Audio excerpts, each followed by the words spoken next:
Imagine you just walked into an Apple store. Your old phone is fine, but you've convinced yourself you need an upgrade. It's a productivity tool, right?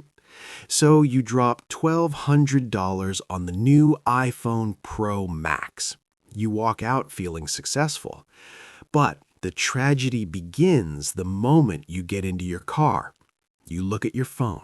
It's sleek, it's futuristic, and suddenly your old frayed charging cable looks like garbage next to it.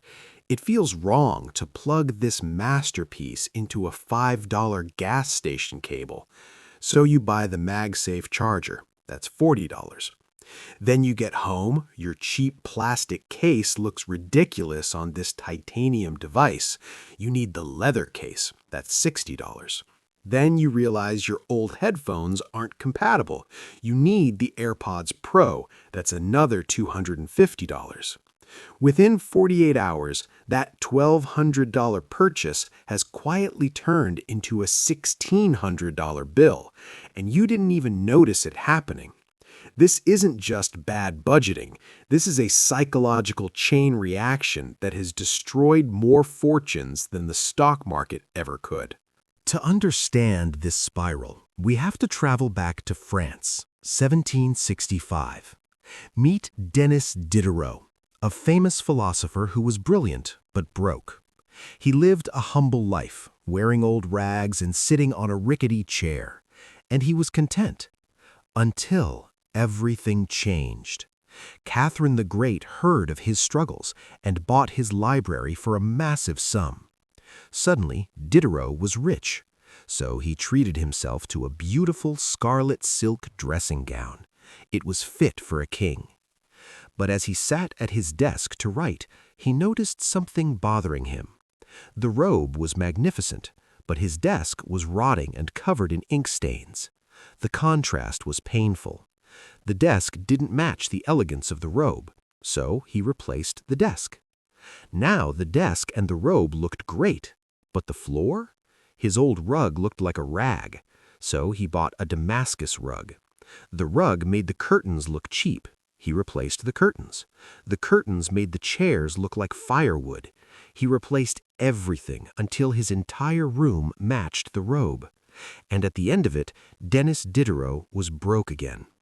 He later wrote, "I was the absolute master of my old robe, but I have become a slave to my new one." This is the Diderot Effect. It's driven by a concept called identity consistency. As humans, we crave harmony. We want our external world to match our internal self-image.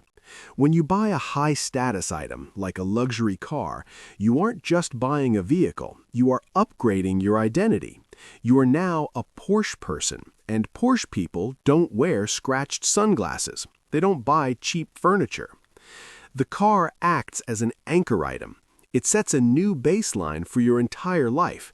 Every other item that falls below that baseline creates psychological tension. To relieve that tension, you upgrade everything else. The car forces you to upgrade the wardrobe forces you to upgrade the vacation spots. You aren't spending money because you want to, you are spending money to maintain the coherence of your story. So, how do we break the cycle? You need to build firewalls. First, calculate the system cost. Before buying any anchor item, ask yourself, what else will this demand? If the system cost is 3 times the price tag and you can't afford it, don't buy the item. Don't invite the vampire into your house. Second, the one-in, one-out rule. Cap your inventory. If you buy new shoes, an old pair must leave. This prevents you from building a shrine of possessions. And finally, practice strategic downgrading. Keep your status symbols low. If you drive a simple car, you feel zero pressure to wear a $2,000 suit. A low-maintenance identity is the most profitable asset you can own. There is nothing wrong with nice things, but remember, one purchase doesn't finish the puzzle. It resets the board.